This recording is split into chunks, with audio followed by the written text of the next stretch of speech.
ఇప్పుడు మొదలు కాబోతోంది దేశంలోని అతిపెద్ద విచారణ ఆప్కి అదాలత్లో మన రజత్ శర్మ గారితో.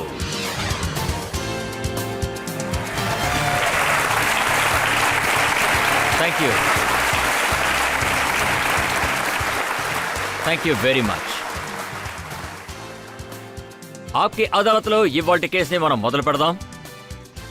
అందరి చూపు ఒక నగరం మీదే, అదే ఢిల్లీ. ఇక ఢిల్లీలో వాళ్ళ చూపు ఎవరి మీద ఉందో వాళ్లే ఇవాల్టి మన అతిథి. రాజకీయాల్లో ఆరితేరిన వాళ్ళు, ఢిల్లీ ప్రజలకి ఈవిడ బాగా తెలుసు. ప్లీజ్ వెల్కమ్ ఢిల్లీ ముఖ్యమంత్రి రేఖా గుప్తా.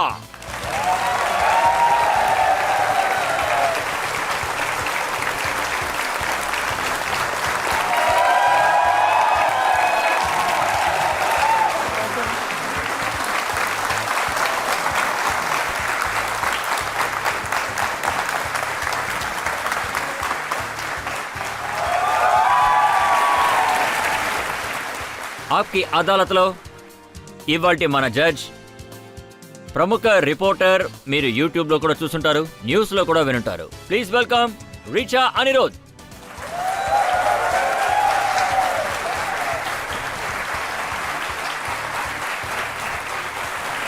న్యాయస్థానం కార్యక్రమాన్ని మొదలుపెట్టండి. ఇప్పుడు ఆప్కి అదాలత్లో ఈ కేసుని మొదలు పెడదాం. మొదటి ఆరోపణ ఢిల్లీ ముఖ్యమంత్రి రేఖా గుప్తా గారి మీద. ఆప్కి అదాలత్లో ఢిల్లీ ముఖ్యమంత్రి రేఖా గుప్తా గారి మీదున్న మొదటి ఆరోపణ, ఈవిడ ఢిల్లీలో ఫాస్టెడ్ సీఎం. రేఖా మేడం, ఢిల్లీలో ఎన్నికలు జరిగినప్పుడు మిమ్మల్ని చీఫ్ మినిస్టర్గా ఎవరూ ప్రొజెక్ట్ చేయలేదు. అయినప్పటికీ ఆమ్ ఆద్మీ ప్రజలు ఏమంటున్నారంటే, ఢిల్లీ ప్రజలు ఈవిని ఎంచుకోలేదు, బలవంతంగా ఈవిని సీఎం చేశానని చెప్తున్నారు. చూడండి రజత్ సార్, 2 విషయాలు చెప్పాలనుకుంటున్నాను. ఒకటి, ఈ దేశానికి 140 మంది ప్రజలకి చెందిన గార్డియన్, ఈ దేశానికి ప్రధానమంత్రి నరేంద్ర మోడీజీ.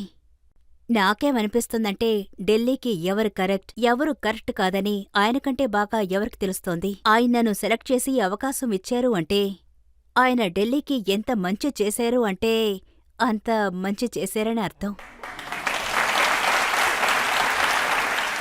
తర్వాత రెండో విషయం, నా ద్వారా ఈ ప్రజలకి ఎంత మర్యాద ఇస్తున్నారు అంటే, ఒక మహిళకి ముఖ్యమంత్రిగా క్యాపిటల్ సిటీలో పదవి ఇస్తున్నారు అంటే, చాలా నమ్మకంతో ఎంచుకుంటున్నారు అంటే, ఆయనెలా కూడా అనుకోనుండొచ్చు, ఆవిడొక భారతీయ స్త్రీ, ఆవిడి దేశాన్ని నడిపించగలదు, ఎటువంటి కష్టం వచ్చినా ఢిల్లీని సరైన దారిలో తీసుకువెళుతుంది అని. కానీ ప్రజలు ఇది తెలుసుకోవాలనుకుంటున్నారు.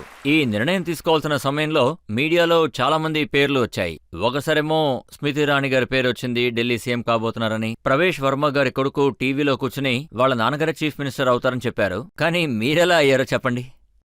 నేను ఒకటి మాత్రం చెప్పగలను, భారతీయ జనతా పార్టీ వాళ్లకున్న ఒక గొప్ప విషయం ఏమిటంటే, మామూలు ప్రజలు ఎవరైనా అక్కడికి వచ్చినా కూడా మామూలు కుటుంబానికి చెందిన ఒక నాయకుడికి ఖచ్చితంగా తెలుసుంటుంది. ఒక ట్రైన్ అయిన పర్సన్ మీద నమ్మకం ఉంచి వాళ్ళకి బాధ్యతనిస్తారు. తర్వాత వాళ్ళు ఈ దేశానికి, ఈ దేశపు ప్రజలకి మంచే చేస్తారని నమ్మకంతో ఉంటారు. నేను నా క్రెడిట్ మొత్తం హయ్యర్ అఫీషియల్స్కి, నా పార్టీకే ఇస్తాను. బీజేపీలో ఇలా అంటూ ఉంటారు కదా, ఎవరి పేరైతే ఎక్కువగా వినిపిస్తుందో వాళ్ళకి సీట్ ఇవ్వరని. మీ గురించి ఎక్కువ మాట్లాడకూడదని మీరు ప్రయత్నించారా? పేరు గురించి మాట్లాడకూడదని ఎంతో ప్రయత్నించాను. కానీ ఈ టీవీ వాళ్ళు చూపిస్తూనే ఉన్నారు, ఆడసింహం అంటే అది రేఖా గుప్తానే అని. నా ఫ్రెండ్స్ కొంతమంది చెప్పారు రాకూడదు అని, కానీ నేను అడ్డుకోలేనని నేను చెప్పాను. ఏం జరుగుతుందో అందులో దేవుడు దయ కూడా ఉండాలి. నాకు ఢిల్లీకి సేవ చేసే అవకాశం దొరికితే అది నా మనసారా నేను చేస్తాను. నాకు ఏ పని దొరికినా నేను భయభక్తులతో అది చేస్తాను. అలాగే ఇది అంటూ ఉండేవాళ్ళు. అలాగే బీజేపీ లైన్లో ముందు ఎవరు కూర్చుంటారో వాళ్ళ నంబర్ కూడా రాదట. సో మీరు ముందు కూర్చున్నారా, వెనక్కు కూర్చున్నారా? ఎప్పుడు సెకండ్ లైన్లోనే కూర్చుంటాను, ఫస్ట్ లైన్లో కూర్చోను. నేను 30 ఏళ్లగా పార్టీలో పనిచేస్తున్నాను. బాగా తెలుసు ఫస్ట్ లైన్లో ఉన్న వాళ్ళకి నంబరే రాదని.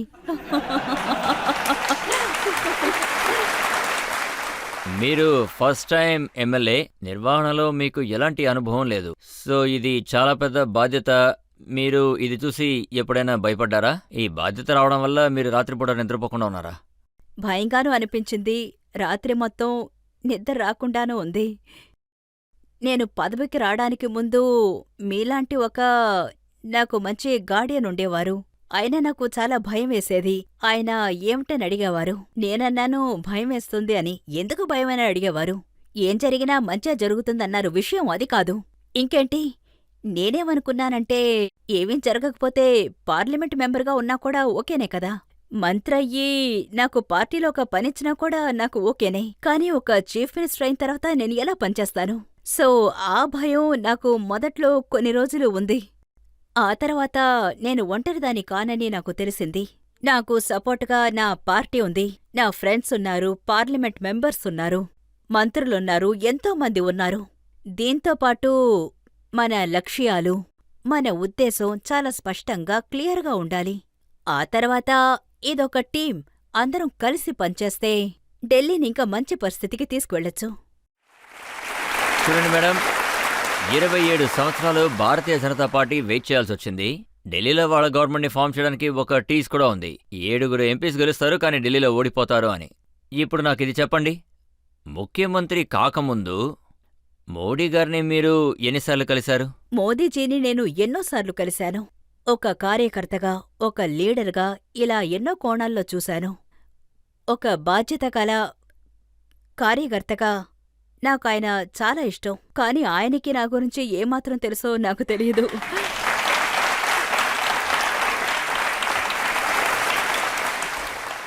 ఈ ఆమ్ ఆద్మీ ప్రజలు ఏమంటారంటే ఈవిడ హర్యానాకి చెందినావిడ అని. అలాగే వాళ్ళు ఏమంటారంటే ఈ గంగారాం, కాశీరాం ఇలా మీడియేటర్స్ ఉంటారు కదా, వాళ్ళ మనవరాలు అన్నారు. దీనికి ఢిల్లీకి ఏంటి సంబంధం?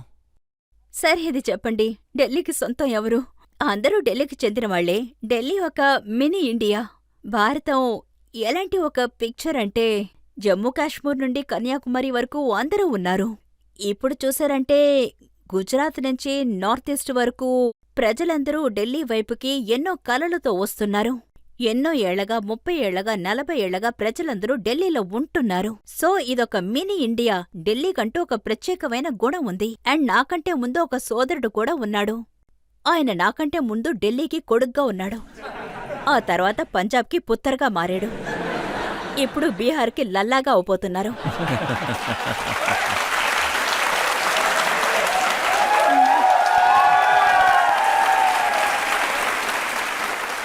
నేనేమో ఢిల్లీ కూతురుని. నేను పూర్తి మనసుతో నా పూర్తి సమయాన్ని 24/7 అంటే ఢిల్లీకి చీఫ్ మినిస్టర్గా పనిచేయడం నా బాధ్యత. అది నేను నిర్వర్తిస్తాను. కానీ జనాలు మీ కాళ్ళకి చక్రాలున్నాయంటున్నారు. రోజంతా తిరుగుతూనే ఉంటారట. నాకు అర్థం అవుతుంది. ఢిల్లీ ప్రజలు, అది క్యాపిటల్ సిటీ అయినా కూడా వాళ్ళ ఆశలు, కలలు అవన్నీ చాలా చిన్నవైపోతున్నాయి. సో నాకొకటి అనిపించింది, వాళ్ళు పెద్దగా ఏమీ కోరుకోరు అని. వాళ్ళ కోరికలు చాలా చిన్నవిగానే ఉంటున్నాయి. వాళ్ళింటి ముందు డ్రైనేజు క్లీన్గా ఉండాలి, నా సెప్టిక్ ట్యాంక్ ఓవర్ఫ్లో అవ్వకూడదు, మా వీధికి నీళ్లు రావాలి, లైట్ రావాలి, ఇలాంటి చిన్న చిన్న కోరికలే. ఎందుకంటే వాళ్ళకి తెలుసు ఎవరు పవర్లో ఉన్నారు, ఎవరు రూలింగ్ చేస్తున్నారు, వాళ్ళు ఏం చేయలేకపోతున్నారు. సో ఈరోజు వాళ్ళ కోరికలకి రెక్కలివ్వడానికి, వాళ్ళ కోరికలు నెరవేర్చడానికి నేనేమనుకుంటున్నానంటే ఢిల్లీకి ఫుల్ టైం చీఫ్ మినిస్టర్గా ఉండి ఎన్నో బ్యాక్లాంగ్లున్నాయి. 27 ఏళ్లగా బ్యాక్లాంగ్ ఉంది ఇక్కడ. నేను ఆ పనంతా చేయడానికి డే అండ్ నైట్ నేనిక్కడ శ్రమించే తీరాలి. అవును. మీరేమంటున్నారంటే వాళ్ళు ఏమీ చేయలేదు కదా, వాళ్ళు ఒక బాటిల్తో పాటు ఇంకో బాటిల్ ఫ్రీగా ఇచ్చారు. ఇదైతే నిజమే. చదివిన ఈ గవర్నమెంట్ దగ్గర ఎంత నిజమైన రీజన్ ఉంది అంటే అది ఈ దేశంలో ఎక్కడా జరగలేదు. అది వాళ్ళు చేశారు. వాళ్ళు ఏమన్నారంటే నీళ్లు ఫ్రీగా ఇస్తాం, కరెంటు ఫ్రీగా ఇస్తాం, దాంతోపాటు బాటిల్ కూడా ఫ్రీగా ఇస్తాం. అందుకే వాళ్ళని 2 సార్లు గెలిపించారు. ఆ తర్వాత ప్రజలకు అర్థమైంది దీంతో వాళ్ళిక గెలవలేరు అని. వాళ్ళకి ఇన్ఫ్రాస్ట్రక్చరు కావాలి, ఎడ్యుకేషన్ కావాలి, హెల్త్ కావాలి, తర్వాత ఢిల్లీ ఎదుగుదల కావాలి. ఢిల్లీని మంతులో ముంచేసే గవర్నమెంట్ వాళ్ళకి అక్కర్లేదు. అందుకే ప్రజలకి కోపం వచ్చి వాళ్ళనిక్కడి నుంచి పంపించేశారు. ఢిల్లీ ప్రజలు మీ ప్రభుత్వం గురించి ఏమనుకుంటున్నారో కొంతమందిని మనం అడిగి తెలుసుకుందాం. ఢిల్లీ మాజీ ముఖ్యమంత్రి ఆర్టీసీజీ మీ మీద నేరాలు మోపారు. ఎప్పుడైతే మీ పార్టీ అధికారంలోకి వచ్చిందో అప్పటినుంచి ఆయనే అన్నింటినీ చూసుకుంటున్నారంటున్నారు. మొదటి విషయం, నేను ఈ ఈ ఈ సమాజంలో 32-33 ఏళ్లగా పనిచేస్తూ ఉన్నాను. 3 సార్లు లోకల్ కౌన్సిలర్, 3 సార్లు parliament member, Delhi union students union. నా పని మిగతావాళ్ళు చేయాల్సిన అవసరం లేదు. కానీ ఒకటి, నాతో, నా టీంగా నాతో ఎంతో మంది ఒకటిగా కలిసి పనిచేస్తారు. ఈరోజు పార్టీ వాళ్ళు, ఆర్డబ్ల్యూ వాళ్ళు కుటుంబంలో వాళ్ళు. ఇప్పుడు కుటుంబంలో ఉన్నవాళ్ళని అలా చెప్పలేము కదా, వాళ్ళు సపోర్ట్ చేయకూడదు అని. ఇప్పుడు ఎలాగ ప్రజలందరూ నాతో కలిసి ఉన్నారు, అలాగే నా కుటుంబ సభ్యులు కూడా నాతో కలిసి ఉన్నారు. మేమందరూ కలిసి పనిచేస్తున్నాం. రేఖా మేడం, ఇది నిజమేనా? పెళ్ళైన తర్వాత మీరు పబ్లిక్ బాధ్యతలన్నీ వదిలేసి కొద్ది రోజులు మీరు ఇంట్లో ఉన్నారంటున్నారు. రజత్ సార్, నేను ఎటువంటి కుటుంబం నుంచి వచ్చాను అంటే, నేను ఢిల్లీ స్టూడెంట్స్ ఆఫ్ యూనివర్సిటీలో పోటీ చేశాను అంటే, ముందు ఢిల్లీ యూనివర్సిటీలో సెక్రటరీ అయ్యాను. అంతవరకు నా కుటుంబానికి ఇదేంటో తెలియలేదు. ప్రెసిడెంట్ అవ్వడానికి పార్టీలో పోటీ చేయాలి అని చెప్పినప్పుడు మా అమ్మ ఏమన్నారంటే, ఇలా చూడమ్మా, రాజకీయం ఖచ్చితంగా చిన్నపిల్లల పనేమీ కాదు, ఆడపిల్లలు దీనికి అలౌడు కాదు అన్నారు.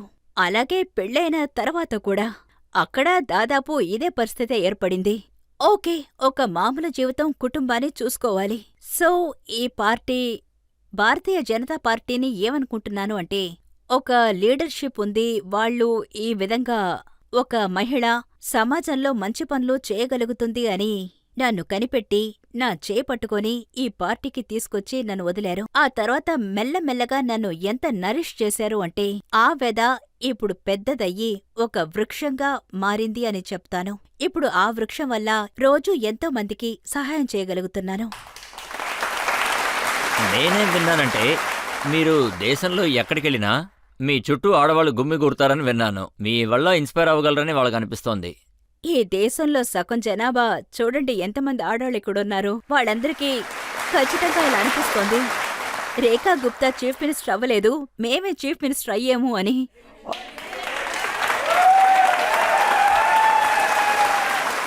తర్వాత వాళ్ళకి నా మీద ఎంత అభిమానం ఉంది అంటే, ఎక్కడికి వెళ్ళినా మీరు మిగతా స్టేటు సీఎంస్ని చూడండి, అందరూ 2 అడుగుల దూరంలోనే ఉంటారు. కానీ నేనెక్కడికి వెళ్ళినా ప్రజలు నా దగ్గరకొచ్చి నా కూడానే నుంచుంటారు, నాతో మాట్లాడతారు, నన్ను ఆశీర్వదిస్తారు. వాళ్ళకేమనిపిస్తుందంటే, మేము చేయలేకపోతున్నది మాలాంటి ఒక సహోదరి తను చేస్తుంది అని. తనకు అవకాశం దొరికింది, మేమీకు తోడుగా ఉంటాం. పబ్లిక్ నుంచి ఒక ప్రశ్న అడగచ్చు.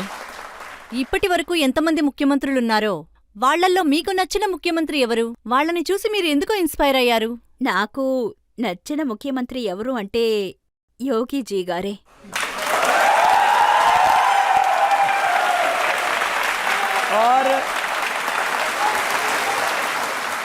ఆయనంటే మీ అందరికీ ఇష్టం, అందుకే ఆయనంటే నాకు ఇష్టం. ఓకే మేడం, ఇప్పుడు మనం ఒక చిన్న బ్రేక్ తీసుకుందాం. ఈ బ్రేక్ తర్వాత ఆప్కి అదాలత్లో ఢిల్లీ ముఖ్యమంత్రి రేఖా గుప్తా గారి మీద ఆరోపణలు, ప్రశ్నలు కొనసాగుతాయి. ఆయన చాలా మంచి యాక్టర్. ఆయన యాక్టింగ్ ని ఖచ్చితంగా అభినందించాలి. కేజ్రీవాల్ గారు ఒక మామూలు షర్ట్ వేసుకోవడం, 42 సైజ్ కి 44 వేసుకోవడం, అలాంటివన్నీ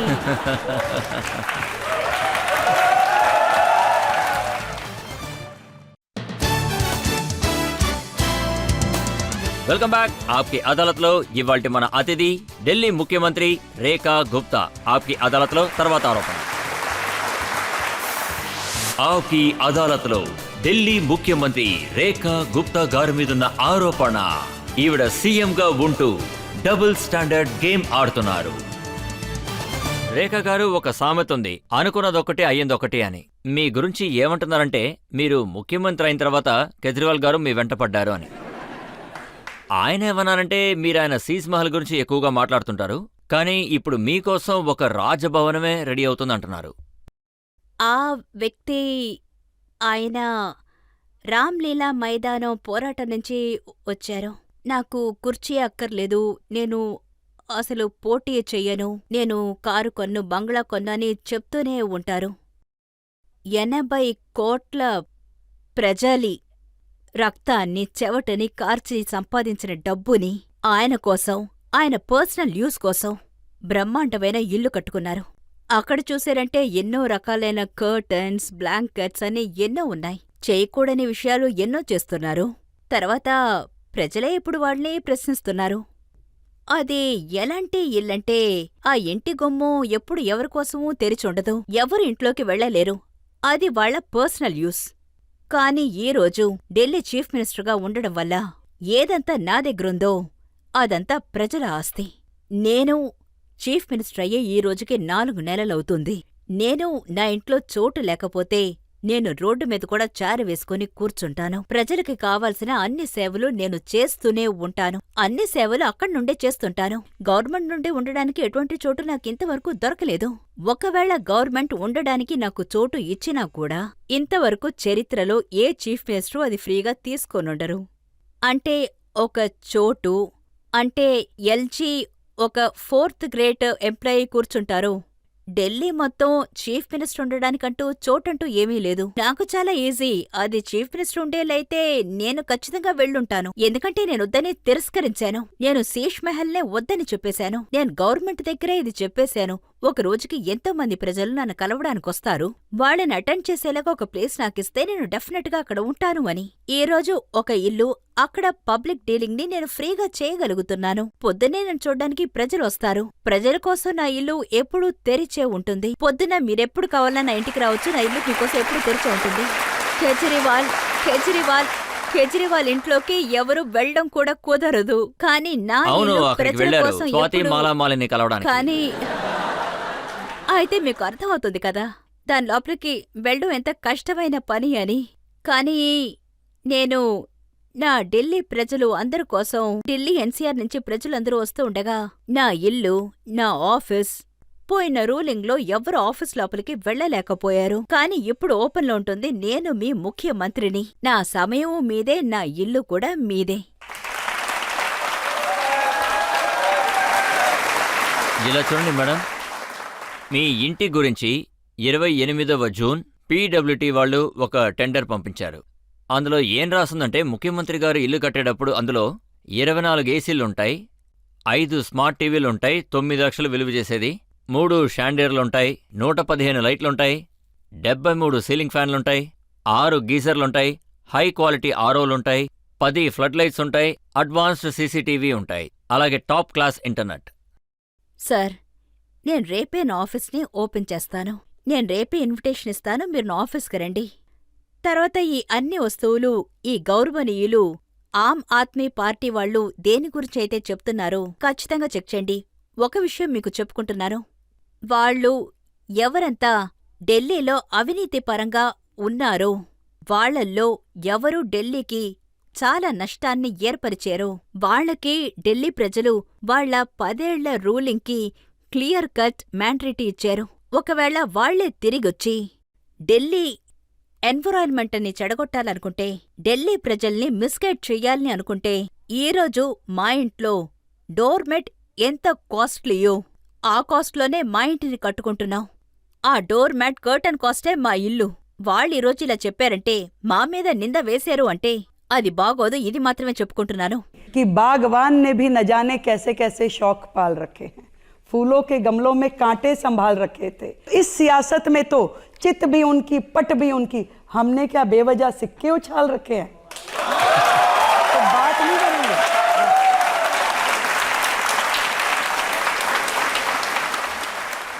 నా జీవితం చాలా చాలా ట్రాన్స్పరెంట్ అయింది. ఎవరైనా పొద్దునుంచి సాయంత్రం వరకు ఎక్కడైనా నన్నొచ్చి ఖచ్చితంగా కలవచ్చు.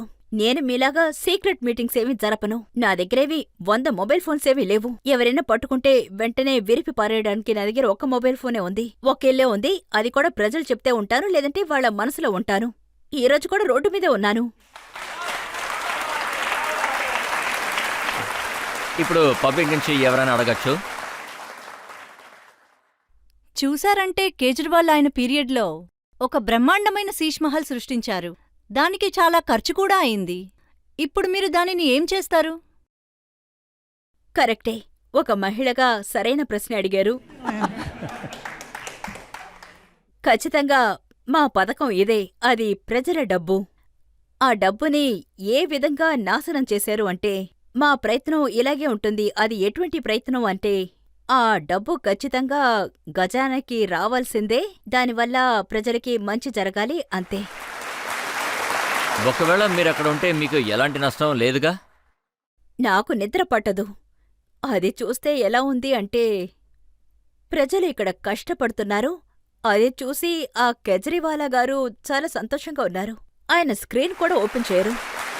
ప్రజల గొంతు ఎప్పుడు ఆయన చెవిన పడదు. ఆయన ఎప్పుడూ ఆయన ఇంట్లోపల సంతోషంగానే కూర్చొనుంటారు. ఈరోజు ఆ పార్టీ ఎమ్మెల్యేలు మాకొచ్చి చెప్తూ ఉంటారు, మేం ఈ సెక్రటరియట్ని చూడనే లేదు అని. అక్కడ సీఎం ఆఫీస్ కూడా ఉంది. ఈరోజు ఆ సెక్రటరియట్, ఈరోజు ఆ ఆఫీస్ ఎంతో మంది ప్రజలు వచ్చి వెళ్లే ఒక చోటగా మారింది. ఇంతకు ముందు ప్రజలు ఎవ్వరూ అక్కడికి వచ్చిందే లేదు. ఇంకొక ప్రాబ్లం ఉంది, అందులో ప్రజలకి రావడం వెళ్ళడం ప్రాబ్లంగా ఉంది. అదేంటంటే మీరు పాత బళ్ళకి నిబంధనలు విధించారు. చాలామంది ప్రజలున్నారు, వాళ్ళు రిటైర్డ్, వాళ్ళ దగ్గర ఉన్న ఏకైక ఆస్తి వాళ్ళ బండి. వయసైపోయిన వాళ్ళున్నారు, వాళ్ళు ఒకసారి బ్యాంక్ వెళ్తారు, లేదా పోస్ట్ ఆఫీస్కి వెళ్తారు, ఒకసారి డాక్టర్ దగ్గర వెళ్తారు. ఇలాంటి పరిస్థితుల్లో వాళ్ళు కొత్త బండి ఎలా కొనగలరు? ఆ పాత బండిని ఎలా మీరు స్క్రాప్లో వేయగలరు? రజత్ సార్, ఢిల్లీ దురదృష్టం ఇది మాత్రమే. ఈరోజు దేశానికి క్యాపిటల్ సిటీ అయ్యుండి కూడా వరల్డ్ మ్యాపులో ఢిల్లీని అన్నిటికంటే చాలా పొల్యూటెడ్ సిటీగానే ప్రకటిస్తున్నారు. తర్వాత ఇక్కడున్న పాత గవర్నమెంట్ వాళ్ల బాధ్యతని చెయ్యనే లేదు. ఇక్కడున్న ప్రజలకి స్వచ్ఛమైన గాలిని ఇవ్వాలి అని పొల్యూషన్ లేకుండా చేయడానికి ఎటువంటి స్టెప్పు వాళ్లు తీసుకోలేదు. ఇలాగే ఎన్నో ఏళ్లనుంచి వాళ్లు చేస్తున్నారు. ఇలాగే ఢిల్లీలో గ్యాస్ ఛాంబర్ ఏర్పడింది. యాక్చువల్గా చూశారంటే ఇదొక గ్రీన్ క్యాపిటల్గా మారుండాల్సింది. సో ఆ తర్వాత ఏమైంది? కోర్టు వాళ్ల విచారణని మొదలుపెట్టారు. తర్వాత ఎన్జిటి వాళ్ల ఆర్డర్ని పంపించారు. తర్వాత సిఏ, తర్వాత క్యూఎం వాళ్ల పుస్తకాన్ని ఓపెన్ చేశారు, మేము ఢిల్లీని సరిచేస్తాము అని. అందరూ వాళ్ళ ఆర్డర్స్ ని ఓపెన్ చేశారు. తర్వాత ఈ ఆర్డర్, మీ బండి 15 ఏళ్లు పాతదిగా అయ్యుంటే దానికి ఖచ్చితంగా పెట్రోల్ దొరకదు. ఇది గవర్నమెంట్ ఆర్డర్ కాదు, ఇది గౌరవనీయులైన కోర్టేసిన ఆర్డర్, ఎన్జిటి ఆర్డర్, సిఏక్యూఎం ఆర్డర్. దీనికి నేనే బాధపడ్డాను. నేనే ఆలోచించాను ఇది కరెక్ట్ కాదు అని. తర్వాత నేను ఢిల్లీ ప్రజలకి ఒక ముఖ్యమైన నమ్మకాన్నిస్తున్నాను. వాళ్ల ఆలోచన, వాళ్ల విషన్, తర్వాత వాళ్ల అధికారుల విషయాన్ని మేమే అన్ని ప్లాట్ఫామ్స్లోనూ పెడతాం. అది కోర్టైనా సరే, ఎన్జిటి అయినా సరే, నిర్వాకంలో ఉన్నా సరే, మేము ఢిల్లీ ప్రజలకి అన్యాయం జరగనివ్వం.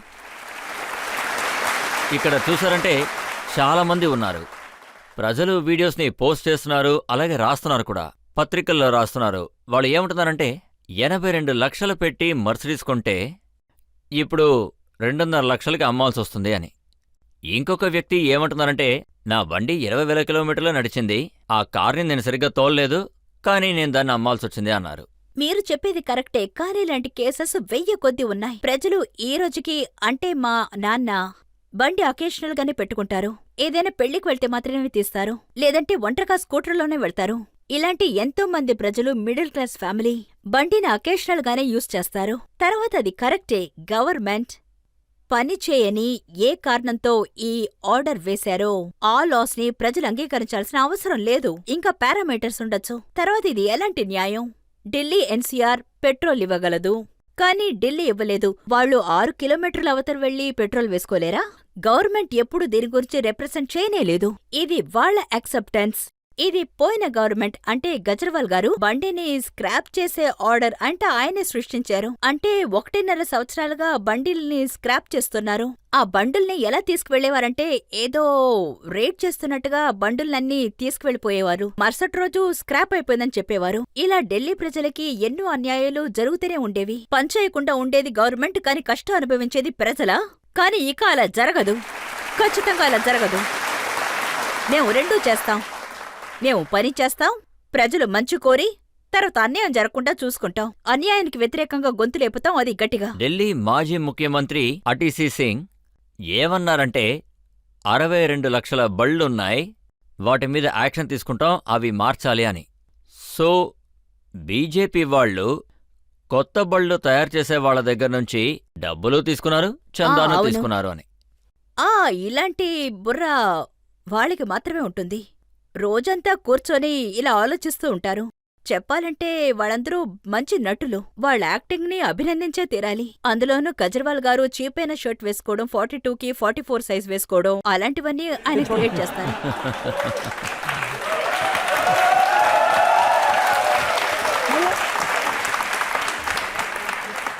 ఇంకో ముఖ్యమంత్రి ఆదిషి గారు డబుల్ చైర్ వేయడం, నేను భరతుణ్ణి, రాముడు వనవాసానికి వెళ్ళాడు, జైలు నుంచి వస్తాడు.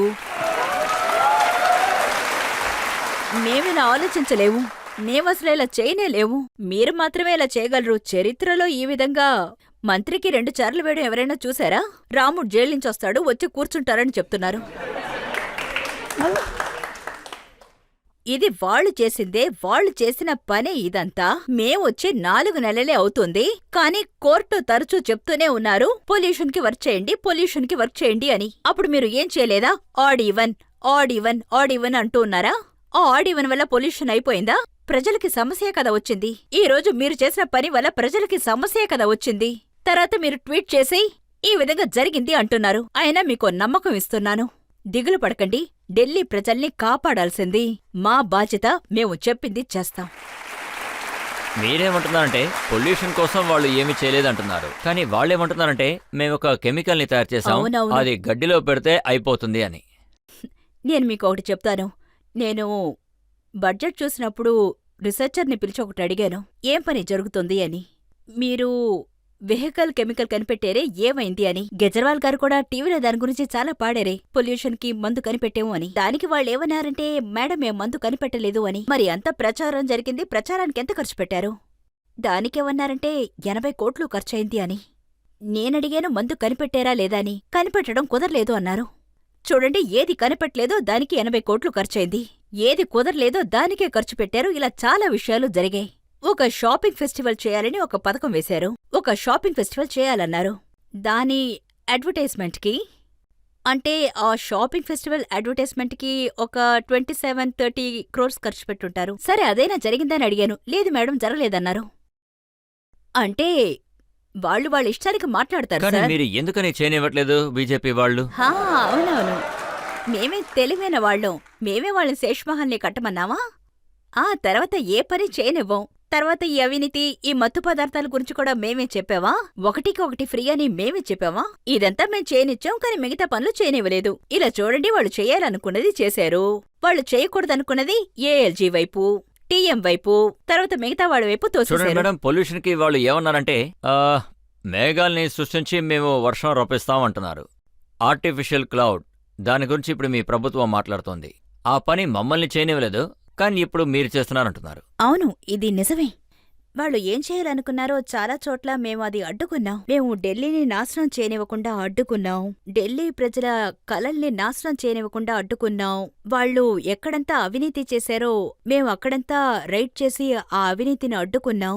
ఢిల్లీ ప్రజల బాధని మేము బాగా అర్థం చేసుకున్నాం. సో మేము ఎప్పుడెప్పుడు ఏమేం చేసామో ఢిల్లీ ప్రజలకి బాగా తెలుసు. సో మీరు ఎప్పుడు ఏ అవినీతి చేశారో అవి కూడా వాళ్ళకి బాగా తెలుసు. అది ప్రజలకి తెలుసు కాబట్టే ఈ రిజల్ట్ దొరికింది. లేదంటే ఈ రిజల్ట్ కి కారణం ఏమై ఉంటుంది? మీరు స్కూల్స్ లో కరప్షన్, వేసుకునే మందుల్లో కరప్షన్, హాస్పిటల్లో కరప్షన్ చేశారు. ఒక చోట వదలకుండా అన్నిట్లోనూ కరప్షన్. కేజ్రీవాల్ గారు ఏమంటున్నారంటే, మోడీ గారు మాటిచ్చారు ఢిల్లీలో ఉన్న ప్రతి స్లమ్లు ఉన్న చోట ఇళ్లుల్లో వస్తాయి అని.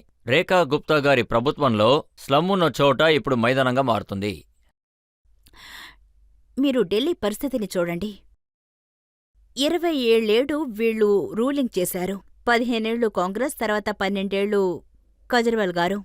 వాళ్ళ అభిప్రాయం ఎప్పుడు ఒకటే, పేదవాళ్లు పేదవాళ్లుగానే ఉండిపోవాలి, వాళ్ళకి ఎటువంటి వసతి చేయకూడదు, ఎటువంటి ఇల్లు ఇవ్వకూడదు. 50,000 ఫ్లాట్స్ కట్టేసి తయారుగా ఉంది. సెంట్రల్ గవర్నమెంట్ కట్టి పేదవాళ్ల కోసం ఇవ్వమన్నారు. కాని అది కంప్లీట్గా పాడైపోయింది. కోట్ల ఇన్వెస్ట్మెంట్ని పాడు చేశారు, కాని పేదవాళ్ళకి మాత్రం ఇవ్వలేదు. మోడీజీ చెప్పారు, మీకు స్లమ్కి బదులుగా ఒక మంచి ఇల్లు ఇస్తాను అని. అలాగే ఇవ్వడం మొదలుపెట్టారు. ఈరోజు కేజ్రీవాల్ గారు ఏ ఇల్లు గురించి మాట్లాడుతున్నారో మీరది చెప్పండి, ప్రజల్ని చెప్పమనండి. ఏ ప్రజలకి ఆయన ఇల్లిచ్చారో ఆ స్లమ్ని వాళ్లు ఖాళీ చేయమనరా? ఆ ఏజెన్సీ, ల్యాండ్ ఓనింగ్ ఏజెన్సీ, ఆ చోట్ని ఖాళీ చేపిస్తారా లేదా? తర్వాత ఎవరంతా రైల్వే లైన్, ఆ ట్రాక్ మీదే ఉంటున్నారో, సెక్యూరిటీ థ్రెట్ ఉందో, సిగ్నల్ కనిపించడం లేదు, ఒకవేళ కోర్ట్ ఆర్డర్ వల్లో, సమన్ వల్లో ఖాళీ చేసే ఆర్డర్స్ ఉంది అంటే వాళ్ళని ఖాళీ చేపించరా?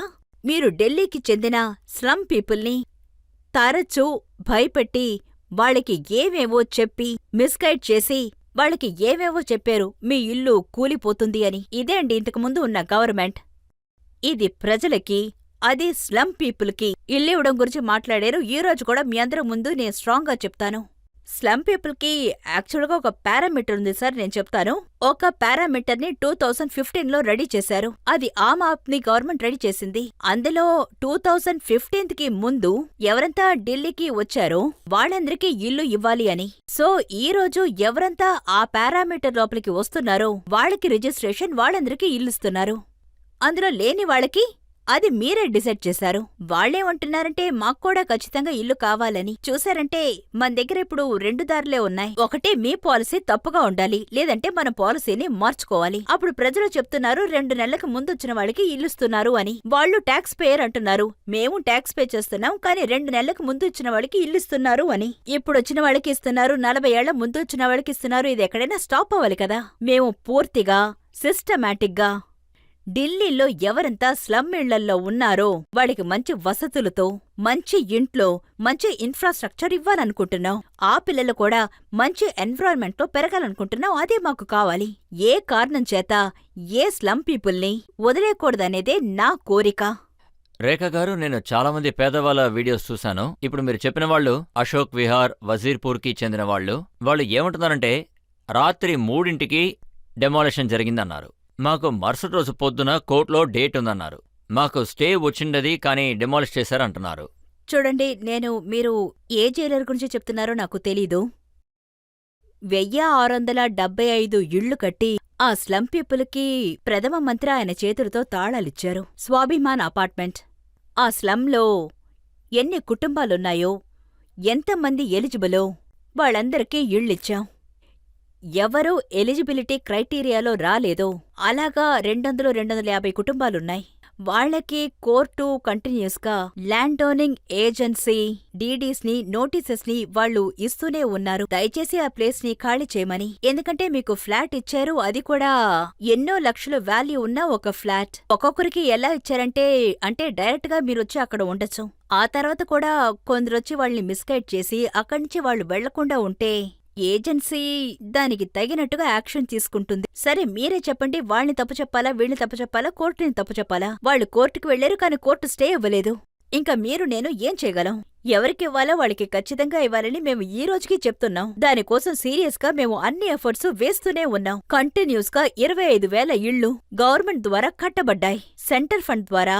అది కూడా వాళ్ళకి ఇవ్వడానికి మేము ట్రై చేస్తున్నాం. కొత్త ఇంటికి కూడా మేము ప్లాన్ వేస్తున్నాం. ఇది ఏ గవర్నమెంట్ చేసింది మీరే చెప్పండి? ఇది భారతీయ జనతా పార్టీ మాత్రమే చేసింది. ఢిల్లీలో జరిగే ఈ రోజు రూల్ మాత్రమే. నేను కేజ్రీవాల్ గారి వీడియో చూశాను. ఆయన పబ్లిక్కి ఏమంటున్నారంటే 40 లక్షల స్లమ్ వాళ్ళు ఢిల్లీలో ఉంటున్నారు. ఒకవేళ వాళ్ళందరూ రోడ్డు మీదకొస్తే రేఖా గారికి వాళ్ళ బామ్మ గుర్తుకొస్తారు అన్నారు. బామ్మ గుర్తొస్తూనే ఉన్నారు. ఎందుకంటే కేజ్రీవాల్ గారు ఢిల్లీని వదిలేసి వెళ్ళింది ఎంత ప్రాబ్లంని సృష్టించిందంటే ఆల్రెడీ ఆయనంతా ఏర్పాటు చేసే వెళ్లారు. ఈ ఢిల్లీని ఇక ఎదగనివ్వకూడదని ఆయన నిర్ణయించుకునే వెళ్లారు. ఆయన ఉన్నంతవరకు ఆయన పొల్యూషన్లో పనిచేయలేదు, ఆయన చెత్తలో పనిచేయలేదు, ఆయన ఇన్ఫ్రాస్ట్రక్చర్లో పనిచేయలేదు. ఆయన ఢిల్లీకి ఫ్రీబీస్ని మాత్రమే చూపించారు. నీళ్లు, కరెంటు, వీటి గురించి మాత్రమే మాట్లాడారు. ఒక ఫ్లైఓవర్, ఒక కొత్త ఇన్ఫ్రాస్ట్రక్చర్, ఏదైనా డెవలప్మెంట్ వర్క్ ఆయన వల్ల ఢిల్లీలో ఏమీ జరగలేదు. ఈ రోజు నేను చూస్తున్నాను ఆయన ఎలా మాట్లాడారంటే మీరాయనతో కొంచెమైనా చెప్పండి. మీకు ఇచ్చిన ఇల్లు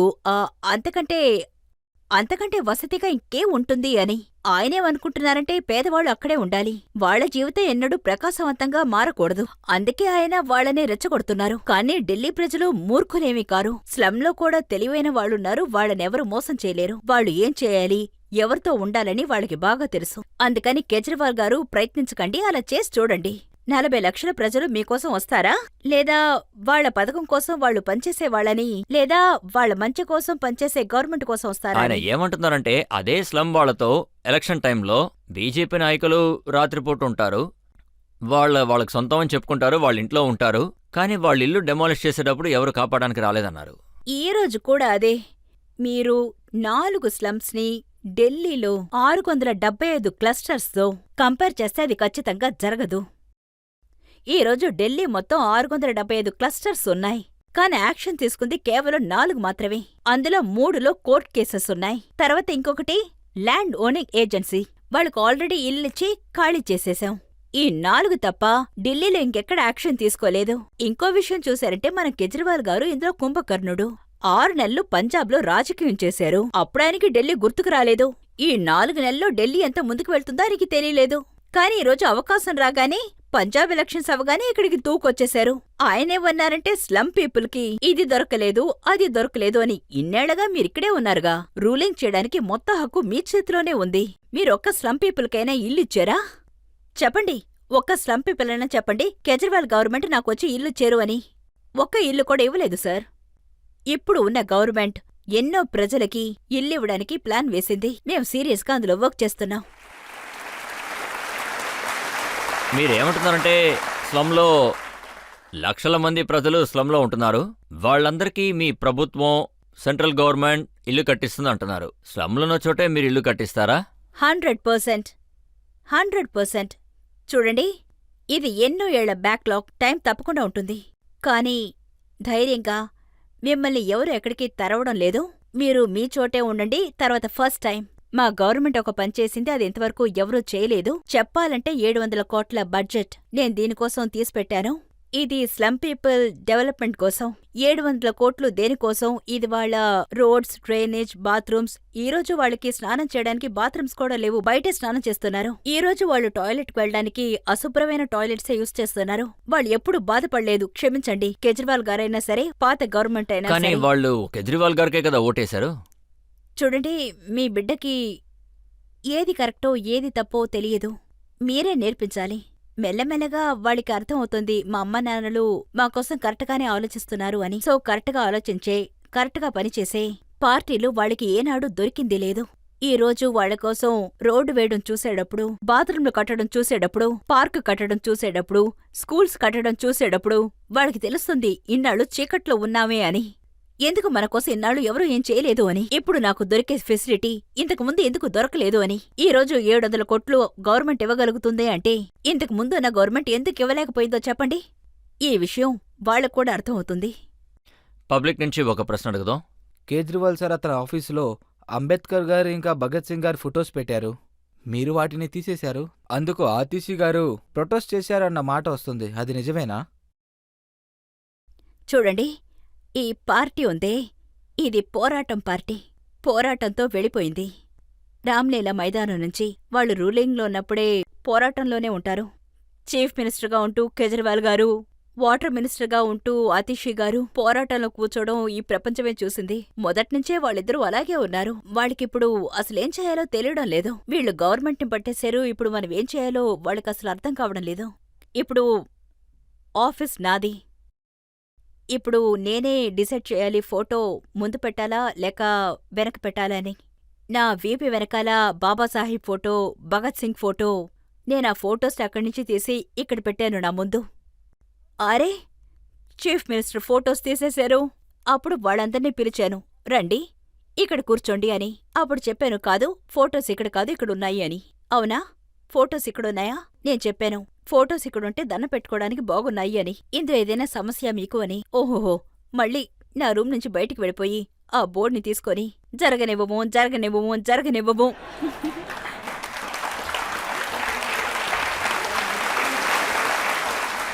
ఏంటిది? ఆ ఫోటోలు నిన్న అక్కడే ఉన్నాయి, ఈ రోజు కూడా అక్కడే ఉన్నాయి. అన్నీ అలాగే ఉన్నాయిగా. కానీ ఇది మీ భక్తి. ఎవరికి మీరు వీపిని చూపిస్తారు, ఎవరిని ముందు పెట్టుకుంటారు అని. ఇది ఇప్పుడు మీ భక్తికి ఏం జరిగినా వీళ్ళకి ఆతిష్ గుర్తుకొస్తూనే ఉంటారు. గుర్తొస్తూనే ఉంటారు. నన్ను నేను మర్చిపోయినా ఆవిడ్ని మర్చిపోలేను. రోజంతా ఒక సర్వేలెన్స్ కెమెరాతో చెక్ చేస్తూ ఉంటారు రేఖ ఎక్కడికి వెళ్తుంది అని. తర్వాత గుర్తు చేస్తూ ఉంటారు, నువ్వు దీనికి ట్వీట్ చెయ్యలేదు అని. తర్వాత గుర్తు చేస్తారు, నువ్వు ఆ చోటుకి వెళ్ళలేదా అని. వెళతాను. తర్వాత చెప్తారు, నువ్వు ఇది చేసుండాలి, అది చెయ్యలేదా అని చేస్తాను. So she's my friend. నన్ను చాలా బాగా చూసుకుంటుంది. సో నాకంటే ఎక్కువగా తను నన్ను చూసుకుంటుంది. సో నేను థ్యాంక్స్ చెప్పాలనుకుంటున్నాను. ఇప్పుడు మనం ఒక బ్రేక్ తీసుకుందాం. బ్రేక్ తర్వాత ఆప్కి అదాలత్లో ఢిల్లీ ముఖ్యమంత్రి రేఖా గుప్తా గారి మీద ఆరోపణలు, ప్రశ్నలు కొనసాగుతాయి. ఆయన పని చేయకపోయినా సిస్టంలో సమస్య సృష్టించకుండా ఉండొచ్చు, ఢిల్లీని నాశనం చేసే దిశలో తోయకుండా ఉండుండొచ్చు. కానీ అది ఆయన చేశారు. మీ మాట వింటుంటే నాకు పాత పాట ఒకటి గుర్తొస్తుంది. न मिलता गम तो बर्बादी के अफसाने कहाँ जाते, अगर दुनिया चमन होती तो वीराने कहाँ जाते।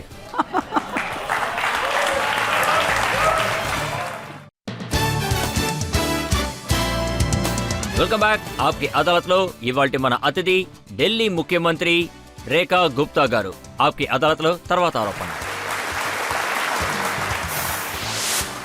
ఆప్కి అదాలత్లో ఢిల్లీ ముఖ్యమంత్రి రేఖా గుప్తా గారి మీదున్న ఆరోపణ.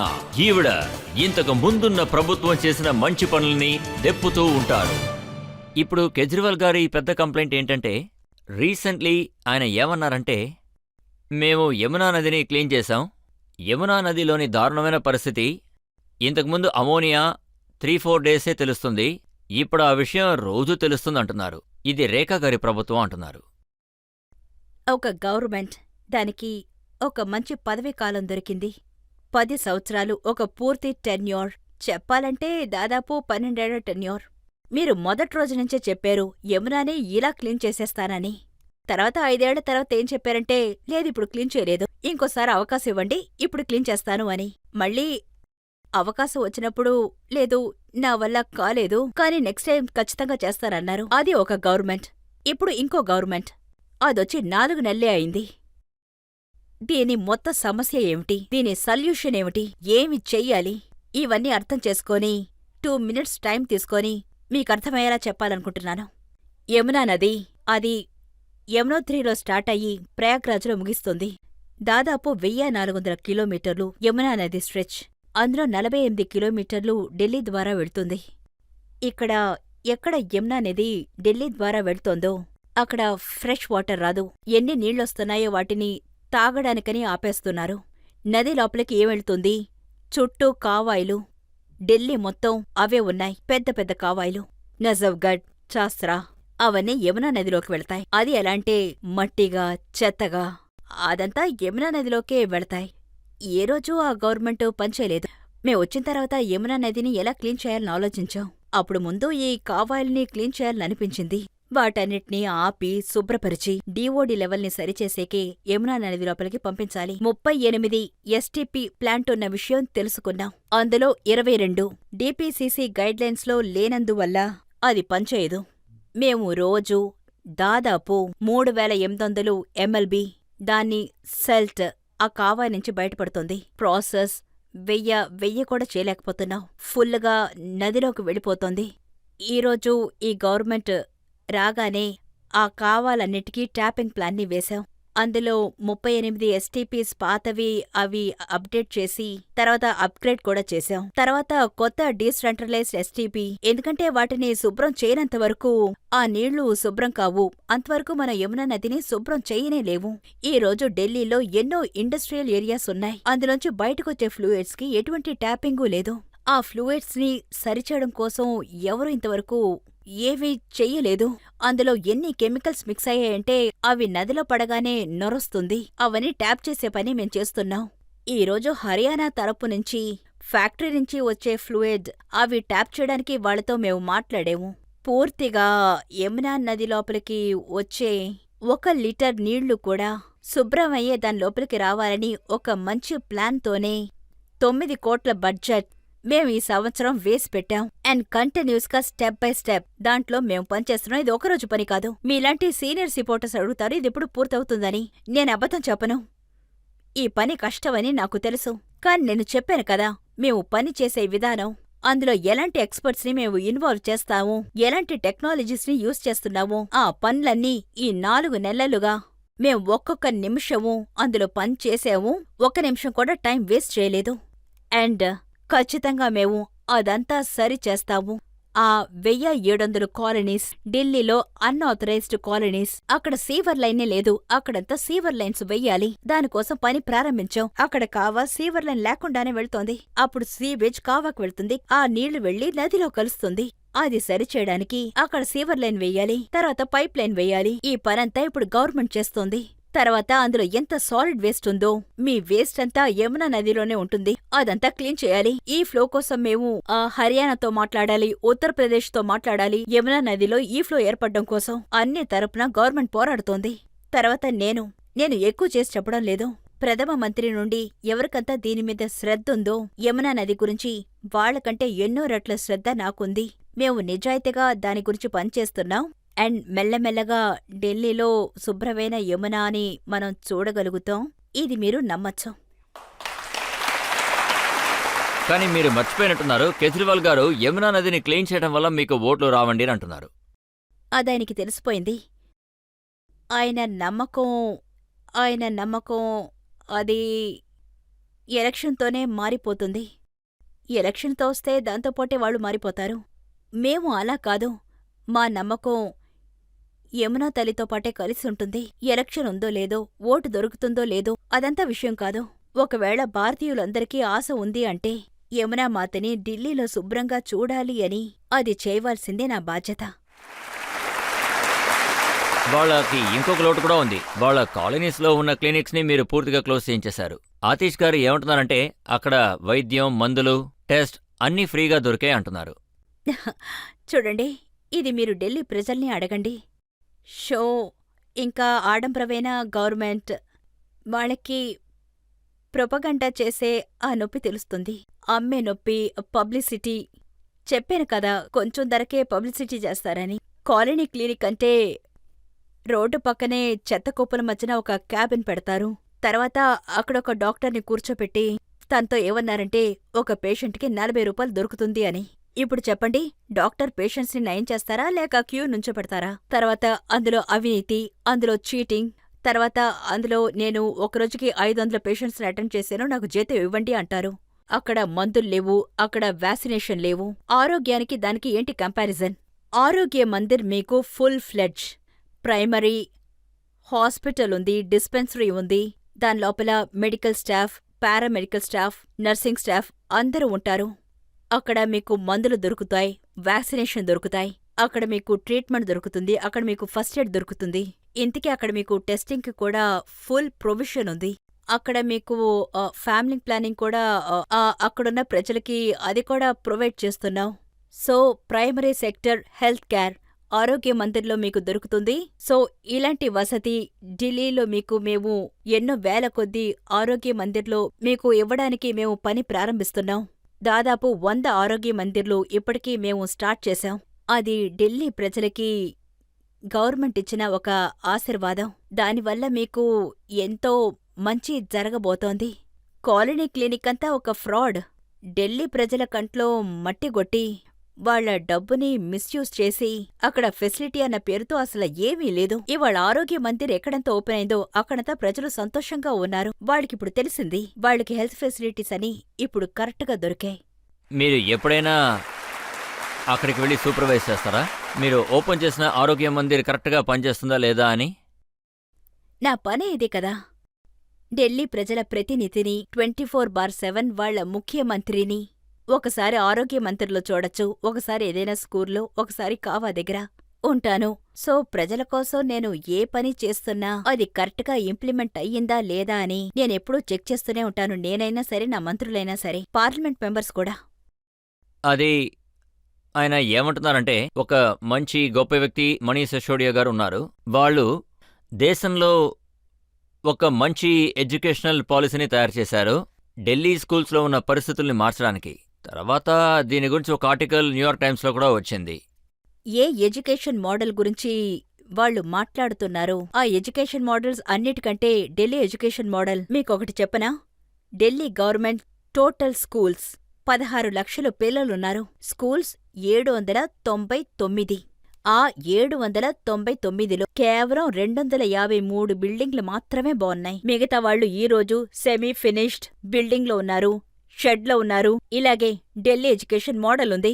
అది ఇక్కడ చదివిన వాళ్ళు చెప్తున్నారు మా ఎడ్యుకేషన్ మోడల్ ప్రపంచంలోనే బెస్టు అని. ఇప్పుడు చూడండి, అందులో కూడా ఇంత మోసం జరిగింది.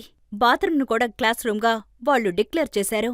తర్వాత ఒక్కొక్క క్లాస్ రూమ్కి 40 లక్షలు, 50 లక్షలు అంత ఖర్చా? ఇన్ని కోట్లు ఖర్చా? అదే సిఐజీ రిపోర్ట్ వచ్చింది. అందుకే వాళ్ళందరూ ఈరోజు జైలుకి వెళ్ళొచ్చారు. ఏ లెవెల్లో అవినీతి జరిగింది అంటే ఢిల్లీ చరిత్రలో ఏ గవర్నమెంటు ఇలా చేసుండరు. కానీ అమెరికాలో మెచ్చుకున్నారు కదా? అవును, కరెక్ట్గా చెప్పారు. ఈ మేనేజ్మెంటే చదువుకున్న గవర్నమెంట్కి తెలుసు. ఎక్కడ ఏది ప్రింట్ చేయాలి, ఏది చూపించాలి, ఎలా కనిపించాలి, ఏది దాచిపెట్టాలి అంతా వాళ్ళకి తెలుసు. అందుకని వాళ్ళ దారిని మేము ఫాలో చేయలేము. మేము ఢిల్లీ కోసం ఏమి చేసినా అది ఢిల్లీ మంచి కోసమే. సో ఢిల్లీ స్కూల్స్కి మీ మోడల్ ఏంటి? నేనేమనుకుంటున్నానంటే ఢిల్లీ గవర్నమెంట్ స్కూల్స్ అది మేము బెటర్గా మార్చి తీరాలి. ఈరోజు పేరెంట్స్ వాళ్ళ పిల్లల కోసం ప్రైవేట్ స్కూల్ లైన్లో నుంచొని వాళ్ళని రిక్వెస్ట్ చేయడానికి బదులుగా ఢిల్లీ గవర్నమెంట్ స్కూలుకొచ్చి అక్కడ చదవాలనే ఆశ వాళ్లలో కలగాలి. అక్కడ వాళ్ళకి బెటర్ ఎడ్యుకేషన్ దొరకాలి, అప్డేటెడ్ కెరిక్యులం దొరకాలి. తర్వాత నేషనల్, ఇంటర్నేషనల్ లెవెల్లో ఆ పిల్లలు కంపీట్ చేసే లెవెల్కి ట్రైనింగ్ దొరకాలి. వాళ్ళకి స్మార్ట్ క్లాసెస్ ఉండాలి, వాళ్ళకి లైబ్రరీస్, వాళ్ళకి ల్యాబ్స్ అన్నీ ఒక ప్రైవేట్ స్కూల్లో ఏమేముంటాయో అవన్నీ వాళ్ళకి దొరకాలి. అప్పుడే ఆ పిల్లల మీద మనం ప్రేమ చూపించగలం. అప్పుడే ఆ ప్లాన్ని మనం సక్సెస్ మిగతా వాళ్ళు చేయగలం. ఏమంటున్నారంటే మీరు ప్రైవేట్ స్కూల్కి సపోర్ట్ చేస్తున్నారు, వాళ్ళ ఇష్టానికి ఫీజు ఇంక్రీజ్ చేయడానికి మీరు అవకాశం ఇస్తున్నారంటున్నారు. రజత్ గారు, ఢిల్లీలో ఏ ఎడ్యుకేషన్ జరుగుతుందో అది ముఖ్యంగా ఈ ప్రైవేట్ స్కూల్, ఇది ఢిల్లీ స్కూల్ యాక్ట్ 1973 గవర్న్. తర్వాత ఆ యాక్ట్ తెలిసి కూడా ఎప్పుడు దాన్ని మార్చాలని పాత గవర్నమెంట్ ప్రయత్నించలేదు. ఇప్పుడు కూడా ఢిల్లీ ప్రైవేట్ స్కూల్స్లో ఫీజుని అడ్డుకోకూడదు, వాళ్ళిష్టానికి పెంచకూడదని చెప్పడానికి మనకి ఎటువంటి హక్కు లేదు, ఎటువంటి చట్టం లేదు, ఎటువంటి ఇంప్లికేషను లేదు. ఫస్ట్ టైం ఒక గవర్నమెంట్ ధైర్యంగా ఒక యాక్ట్ తీసుకొచ్చింది. ప్రైవేట్ స్కూల్ వాళ్ళ ఇష్టానికి ఫీజు ఇంక్రీజ్ చేయకూడదు. ఒకవేళ ఏదైనా ప్రొసీజర్ ఉంటే అది ఎలా ఉండాలి, పేరెంట్స్ ఎలా ఇన్వాల్వ్ అయి ఉండాలి, టీచర్స్ ఎలా ఇన్వాల్వ్ అవ్వాలి అని ఫస్ట్ టైం ఒక చట్టాన్ని వేశారు ఢిల్లీ ప్రైవేట్ స్కూల్ ఫీజుని రెగ్యులరైజ్ చేయడానికి. ఇంతకుముందు ఏ గవర్నమెంటు ఇలా చేయలేదు. ఫస్ట్ టైం వాళ్ళని టైట్గా పట్టుకున్నారు. ఈ రోజు వాళ్ళందరూ ఏడుస్తున్నారు, మీరు మా స్కూల్స్కి ఇలా చేశారు అని, మా స్కూల్స్కి ఫీజు ఇంక్రీజ్ చేయలేకపోతున్నాము అని. పోయిన గవర్నమెంట్ ఇలాగా చేయనేలేదు, ఉట్టి నాటకం. అది తప్ప ఇలాగా మీరు చెప్పండి, ఇటువంటి యాక్ట్ ఏమైనా తెచ్చారా వాళ్ళు? ఢిల్లీ ప్రజల మంచు కోరి ఏవైనా? లేదు. ఇప్పుడు నా ప్రశ్న ఏంటంటే, ఢిల్లీలో ఎక్కువ వర్షం వస్తే మింటో బ్రిడ్జ్ అలాగే బస్సులు ఇక వెహికల్స్ అన్నీ మునిగిపోతాయా? మీ దిగులు న్యాయమైనది. ఢిల్లీలో ప్రతిసారి వర్షం కురిసినప్పుడు మింటో బ్రిడ్జ్ మునిగిపోతుంది. న్యూస్ పేపర్లో ఈ న్యూస్ని మనం చిన్నప్పటినుంచి చూస్తూనే ఉన్నాం. ఆ మింటో బ్రిడ్జ్లో బస్సు ఎప్పుడూ 75% ఎప్పుడూ మునిగిపోతూనే ఉంటుంది. తర్వాత ఈ 4 నెలల్లో నేను మింటో బ్రిడ్జ్కి కనీసం 5 సార్లన్నా వెళ్ళుంటాను. ఎందుకంటే ఈసారి మింటో బ్రిడ్జ్ ఖచ్చితంగా మునక్కూడదు. ఫస్ట్ టైం అక్కడికి వెళ్ళినప్పుడు అక్కడున్న సమస్య నాకు అర్థమైంది. అక్కడ పంపేద్దామని అనుకున్నాం. దేవుడు కూడా మధ్య మధ్యన ట్రయల్ కోసం వర్షాలు కురిపించాడు. ట్రయల్లో అది వర్కౌట్ అవ్వలేదని అర్థమైంది. తర్వాత ఆటోమేటిక్ వేద్దామని చెప్పారు. ఆ ఆటోమేటిక్ కూడా వర్షంలో మునిగిపోయింది. తర్వాత వాళ్ళేమన్నారంటే ఒక పంప్ ఆపరేటరీని అక్కడే పెట్టేద్దాము అని. తర్వాత పైపు విరిగిపోయింది. ఆ పైపుని సరిచేయడానికి తర్వాత ఇప్పటివరకు 3 వర్షాలొచ్చాయి, కానీ మింటో బ్రిడ్జ్ మునగలేదు. సో నేనేమనుకుంటున్నానంటే, ప్రజలు ఇంత సిన్సియర్గా మారి సమస్యల్ని చూశారంటే ఖచ్చితంగా వాటికి సొల్యూషన్ దొరుకుతుంది. సో ఢిల్లీకి సొల్యూషన్ దొరుకుతుంది. ఇంకొక ప్రశ్న. మేడం, ఢిల్లీ ప్రజలకు ఏమనిపిస్తుందంటే ప్రభుత్వం వాళ్ళ కోసం ఏమీ చేయట్లేదని. వాళ్ళకిది కష్టంగా ఉంది. ఢిల్లీలో ఉన్న ఇండస్ట్రియల్ ఏరియాస్ కూడా చాలా దారుణంగా ఉన్నాయి. ఇంకా ఎన్ని రోజులు ఇలాగా? ఢిల్లీలో మల్టిపుల్ ఏజెన్సీ సిస్టమ్స్ ఉన్నాయి. ఒకవైపు ఢిల్లీ గవర్నమెంట్ ఉంది, ఇంకోవైపు లోకల్ గవర్నమెంట్, ఇంకోవైపు పీడబ్ల్యూడీ, ఇంకోవైపు ఎంఎన్సీ. ఇలా అన్ని చోట్ల ఏజెన్సీస్ ఉన్నాయి. ఏజెన్సీస్ ఎలా ఇరుక్కునున్నాయంటే అన్ని చోట్ల ప్రాబ్లమ్స్ ఉన్నాయి. మొదటిసారిగా ఇలాంటి గవర్నమెంట్ వచ్చింది. వాళ్ళు ఇలాంటి ప్రాబ్లంని తీర్చడానికి పనిచేస్తున్నారు. తర్వాత ఇది చాలా పెద్ద పని. ఇంతవరకు ఢిల్లీ చరిత్రలో ఎవరు ఇలాగ ఆలోచించనే లేదు. ఇంకా చెయ్యాలనే ధైర్యం కూడా ఎవరికి రాలేదు. లైసెన్సింగ్ ప్రక్రియని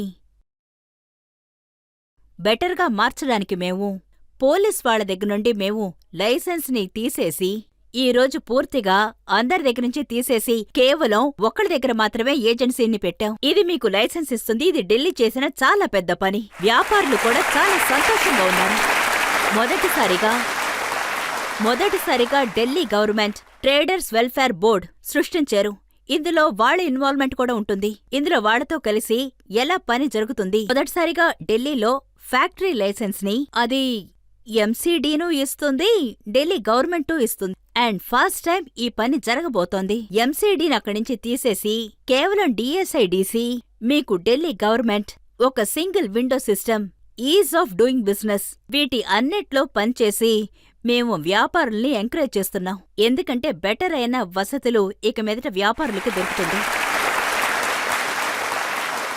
మీరు సనాతన ధర్మాన్ని కాపాడుతున్నవారు, కానీ మీ ప్రభుత్వంలో గోవులకు ఎందుకని ఇంత దారుణమైన పరిస్థితి? ఢిల్లీ రాజధానిలో గోవులు ఎందుకని చెత్తని తింటూనే ఉన్నాయి? మీ దగ్గర గోవుల వెల్ఫేర్కి ఏం ప్లాన్ ఉంది? ఇది నిజంగానే బాధపడాల్సిన విషయం. తర్వాత అన్ని పనులు మన గోమాతాలకి రోడ్డు మీద సహాయం లేకుండా అడ్డుకోవాల్సిన విషయాన్ని మన ఇండియన్ గవర్నమెంట్ దాని మీద శ్రద్ధ చూపిస్తుంది. నేనిప్పుడు తీసుకున్న పెద్ద చర్య ఢిల్లీలో గొడ్డల చావడి గవర్నమెంట్ గ్రాంట్ వల్ల జరుగుతోంది. ఎన్నో ఏళ్లగా ఢిల్లీలో ఉన్న గవర్నమెంటు అది చెయ్యలేదు. మొదటి రోజే ఢిల్లీలో ఉన్న అన్ని గొడ్డల చావట్లోనూ చెప్పాలంటే కోట్ల కొద్ది డబ్బుని మేము రిలీజ్ చేశావు. ఎందుకంటే అక్కడంతా ఆరోగ్యకరంగా ఉండాలి. అదే విషయం. ఢిల్లీలో కొత్త గొడ్ల చావడి రావాలి, అదొక విషయం. దానికోసం మేము ఏవంతా చెయ్యాలో దానికైన పనంతా మేము మొదలుపెట్టాం. మూడో విషయం, ఆ పాలవాళ్ళు రోజూ పాలు తీసుకున్న తర్వాత ఆ పశువులని అలా రోడ్ల మీదకి వదిలేస్తారు. అలాంటి అందరు పాలవాళ్ళని ఉట్టి స్ట్రిక్ట్నెస్ కాదు, స్ట్రిక్ట్నెస్గా ఉండడం అది వేరే విషయం. వాళ్ళని పిలిచి నేను మాట్లాడాను. మీకసలు సమస్య ఏమిటి అని, ఎందుకు నగరానికి మధ్యన ఉంటూ మీ పశువులని ఇలా నడి రోడ్డు మీద వదిలేస్తున్నారు అని. దానికి వాళ్లేమన్నారంటే, ఎన్నో ఏళ్లగా ఇక్కడ ఇలాగే జరుగుతోంది, మాకు వేరే దారి లేదు అని. అక్కడ గోబర్ గ్యాస్ ప్లాంట్ లేదు, నీళ్లు లేదు, సీవేజ్ సిస్టమ్ లేదు, డ్రైనేజ్ లేదు. ఇంక మేము ఏం చేయగలం మేడం అని వాళ్ళు అడుగుతున్నారు. తర్వాత చెప్పాలంటే వాళ్లండంలోనూ న్యాయం ఉంది. ఇవాళ డైరీ కాలనీస్కి ఏవంతా ఉండాలో అవన్నీ చేయడానికి ఏవేమి కావాలో అవన్నీ గవర్నమెంట్ చేస్తోంది. ఎందుకంటే ఆ డైరీ కాలనీ నగరానికి మధ్యలో ఉంది. దానికంటూ ఒక స్థలాన్ని ఏర్పాటు చేసి వాటిని అక్కడ పంపాలి. ఇదొక దారి. రోడ్డు మీద తిరిగే పశువులని గొడ్ల చావడికి పంపించే పని. తర్వాత చావడికి పంపించే గ్రాంట్ని మేము ఇచ్చాము వాళ్ళు చూసుకోవడానికి. తర్వాత మూడో స్ట్రిక్ట్నెస్, ఎవరు ఈ పని చేస్తారో వాళ్ళు పశువుల్ని రోడ్డు మీద వదిలేశారు అంటే దానికి తగిన శిక్ష పడుతుంది. దానికోసం మీ ప్రిమిసెస్ ని సీల్ కూడా చేస్తాం, లేదంటే మీ కరెంట్ని కట్ చేయొచ్చు. దీనికి మించి పశువుల్ని రోడ్డు మీద అలౌ చెయ్యము. ఆ పశువుల కష్టం అక్కడున్న చెత్తనంతా తినేసి ఆ పశువులు చనిపోతున్నాయి. వచ్చేవాళ్లు యాక్సిడెంట్లో దెబ్బలు తిని పశువుల వల్ల ఒకళ్ళకి యాక్సిడెంట్ అవుతుంది, వచ్చేవాళ్ల వల్ల పశువులకి దెబ్బ తగులుతుంది. ఇక నుంచి ఢిల్లీలో ఇది మేము అనుమతించాం. దీనికోసం మేము గవర్నమెంట్ దీనికోసం పనిచేస్తూనే ఉన్నాం. నేను ఏ సబ్జెక్ట్ గురించి మాట్లాడినా, ప్రజలు అడిగినా, అది పశువు గురించి కానివ్వండి, ఎడ్యుకేషన్ గురించి కానివ్వండి, లేదా పొల్యూషన్ కానివ్వండి, మీకు చాలా పనులు వాళ్ళు మిగిల్చి వెళ్లారు. నేను చెప్పాను కదా, అందుకే నేను రోజు గుర్తు చేసుకుంటూ ఉంటాను. ఇంత వాళ్ళు పని వదిలేసి వెళ్లడంలో ప్రాబ్లం లేదు రజిత్ సార్. పనిని చాలా ప్రాబ్లమాటిక్గా చేశారు. వాళ్ళు ఎంత ప్రాబ్లం క్రియేట్ చేశారు అంటే, అది ఒక చిన్న ఎగ్జాంపుల్ చెప్తాను నేను. ఢిల్లీ గవర్నమెంట్లో ఈ సెల్ఫ్ డిఫెన్స్ పీపుల్ ఉన్నారు, వాళ్ళు ఒక 500 మంది అవసరం. మన లీడర్ ఒక 25,000 మందిని అపాయింట్ చేశారు. 25,000 మందిని గవర్నమెంట్లో కూర్చోపెట్టారు. వాళ్ళకి అప్పుడప్పుడు పనిస్తుంటారు, ఆడ్ ఈవెన్. వాళ్ళని రెడ్ లైట్లో నుంచోపెడతారు, మీరు లైట్ ఆఫ్ చేయండి. లక్షల కొద్దిలో డబ్బులిస్తున్నారు, కోట్ల కొద్దిలో డబ్బులిస్తున్నారు. ఎంతో అవినీతి జరిగింది. వాళ్ళ పని పబ్లిసిటీ బోర్డు పట్టుకోవడమే. వాళ్ళకొక రోజుకి 1,000 రూపాయలు దొరుకుతాయి. 30,000 రూపాయలు ఇక్కడున్న ఇంజనీర్స్ కూడా తీసుకోరు. పబ్లిసిటీ బోర్డు పట్టుకునేవాళ్ళు తీసుకుంటున్నారు. తర్వాత కోర్టు ఉత్తరవొచ్చాక మీరు తప్పు చేస్తున్నారు, అవినీతి చేస్తున్నారు అని అన్నీ తీసేశారు. ఆ తర్వాత కూడా 20-25 మంది ఇంకా తిరుగుతూనే ఉన్నారు. మా పరిస్థితేంటి మీరే చెప్పండి. ఆ బస్ మార్షల్ ఆ బస్సెస్లో ఉంటారు కదా, ఈ రోజు ఎలక్ట్రానిక్ బస్సెస్ వచ్చాయి, అందులో కెమెరా ఉంటుంది, పానిక్ బటన్ ఉంటుంది, ఎవరూ అక్కర్లేదు. ఆ మార్షల్ రోజూ తిరుగుతున్నారు. మా పరిస్థితేంటి, మా పరిస్థితి ఏంటి అని. ఎన్ని ఏళ్లలో ఒక పర్మనెంట్ ఎంప్లాయీని కూడా ఎవరూ అపాయింట్ చేయలేదు. అంతా కాంట్రాక్ట్ మీదే జరుగుతోంది. మొదటిసారిగా గవర్నమెంట్ ఈ 15-20 ఏళ్ల రూలింగ్ కాలం తర్వాత పర్మనెంట్ జాబ్స్ని క్రియేట్ చేశారు. మేము ఇప్పుడు 6వ తారీఖున 15,000 నర్సెస్కి అపాయింట్మెంట్ ఆర్డర్స్ ఇస్తున్నాం. ఇప్పుడు పర్మనెంట్ నర్సెస్ వస్తే కాంట్రాక్ట్లు ఉన్న వాళ్ళు మా పరిస్థితి ఏంటి అని అడుగుతున్నారు. ఇలాగ ఎన్నో సమస్యల్ని మాకు వదిలేసి వెళ్ళిపోయారు. అదే మాకు చాలా కష్టంగా ఉంది. అయ్యో దేవుడా, మీరు పని చేయకపోయినా కూడా పర్వాలేదు, కానీ సిస్టంలో కన్ఫ్యూషన్ చేయకుండా వెళ్ళుండొచ్చు కదా. ఢిల్లీని నాశనం చేసే వైపుకి తొయ్యకుండా ఉండుండొచ్చు, కానీ వాళ్ళు అదే చేశారు. మీ మాట వింటుంటే నాకు పాత పాట ఒకటి గుర్తొస్తుంది. न मिलता गम तो बर्बादी के अफसाने कहाँ जाते, अगर दुनिया चमन होती तो वीराने कहाँ जाते.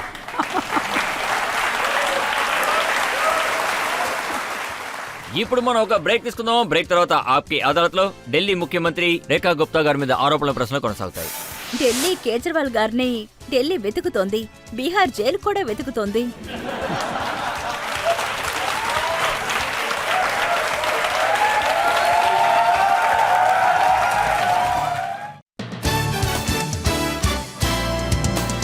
Welcome back. ఆప్కి అదాలత్లో ఇవాళ మనం కేసు నడుపుతున్నది, ప్రశ్నలు అడుగుతున్నది ఢిల్లీ ముఖ్యమంత్రి రేఖా గుప్తా గారి మీద. ఆప్కి అదాలత్లో తర్వాత ఆరోపణ. ఆప్కి అదాలత్లో ఢిల్లీ ముఖ్యమంత్రి రేఖా గుప్తా గారి మీద ఆరోపణ. ఈవిడ కేజ్రీవాల్ గారిని చేస్తూనే ఉంటారు. చూడండి, ఇప్పుడు విషయం చివరికి అక్కడికే వచ్చి నిలబడింది. ఆయన ఏమంటున్నారంటే, 25 ఏళ్ల నుంచి బీజేపీ నన్ను తిడుతూ పవర్లోకి వచ్చింది, ఇప్పుడైనా నా మీద దయ చూపించండి, నన్ను వదిలేయండి అంటున్నారు. తిట్టడం మానేయండి అని అంటున్నారు. నేను తరవడం లేదు కదా. ఢిల్లీ కేజ్రీవాల్ గారిని ఢిల్లీ వెతుకుతోంది, బీహార్ జైలు కూడా వెతుకుతోంది.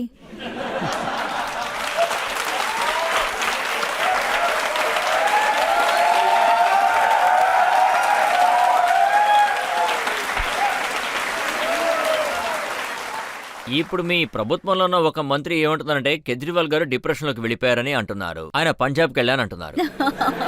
కానీ చూడండి, ఆయన మిత్రులు ఢిల్లీ రూలింగ్ అయిపోయింది, ఆయన డిప్రెషన్లోకి వెళ్ళగానే ఏం చేశారో తెలుసా? పంజాబ్కి తీసుకువెళ్లారు, హెలికాప్టర్లో 4 సార్లు తిరిగారు. చూడు, బాగుందా? Feeling good, better. కానీ ఇప్పుడు కూడా చూడండి, సోషల్ మీడియాలో ఆయన మంచి బండి కొన్నారు. ఇప్పుడు చూడండి, చీఫ్ మినిస్టర్ సెంటర్ లో నుంచోవాలి. ఇప్పుడు చూసారంటే ఆ కిటికీని పట్టుకొని సైడ్ లోనే నుంచోనుంటారు. తర్వాత కేజ్రీవాల్ గారు మధ్యన ఆయన్ని ఫీల్ గుడ్ చేయడానికి, ఆయన్ని డిప్రెషన్ నుంచి బయటికి తీసుకురావడానికి, పర్వాలేదు పవర్ పోయింది, పంజాబ్ కూడా మీదే, ఎంజాయ్ చేయండి. అక్కడ మంత్రుల పెద్ద పెద్ద బంగ్లాలని ఇస్తున్నారు, బాగా ఖర్చు పెడుతున్నారు. నేనాయన ఒకటి అడుగుతున్నాను, మీరు పంజాబ్కి ఎవరు? మీకోసం పంజాబ్ గవర్నమెంట్ డబ్బుల్ని ఎందుకు ఖర్చు పెడుతున్నారు? మీరు వెళ్ళిపోయారు, అవినీతి చేసిన ఆఫీసర్స్ అందరూ మీతో వచ్చేశారు, సిసోడియా సార్ కూడా మీతో పాటు అక్కడే ఉన్నారు. అందరూ ఢిల్లీని నాశనం చేయడానికి ఎవరందరూ కల్ప్రిట్స్ ఉన్నారో వాళ్లే పంజాబ్కి వెళ్లి సెటిల్ అయ్యారు. ఈరోజు పంజాబ్ వాళ్ళని ప్రశ్నిస్తుంది. మీరు ఆయన చెక్ చేయడానికి పంజాబ్ వరకు వెళ్ళిపోయారు. నేను తీసుకురావడానికి వెళ్ళాను, నేనాయన్ని తీసుకురావడానికి వెళ్ళాను. ఢిల్లీలో ఆయన చాలా వదిలేసి వెళ్లారు. రోజు రిపోర్ట్స్ ఓపెన్ చేస్తే తెలుస్తోంది. రోజు ఆయన పిలవడం కష్టంగా ఉంది. సో మీరిక్కడే ఉండండి. పవర్ మీద అంత మోహం ఏంటి? అది చేజారిపోగానే మీరు వెళ్ళిపోయారు. సో అయితే పంజాబ్ వాళ్ళ రక్తం తాగడానికి ఆయన అక్కడికి వెళ్లారని అంటున్నారా? అదే కదా చేస్తున్నారు. ఈరోజు పంజాబ్ని చూశారంటే ఫినాన్షియల్ డిప్రిషియేట్లోనే ఉంది. ఈరోజు అక్కడున్న డెవలప్మెంట్ అంతా అక్కడే ఉంది. పంజాబ్ డ్రగ్స్కి ఎంత అడిక్ట్ అయిపోయి ఉందంటే, ఈరోజు పంజాబ్కి వాళ్ళిచ్చిన వాగ్దానాల్లో ఒకటి కూడా నెరవేర్చలేదు.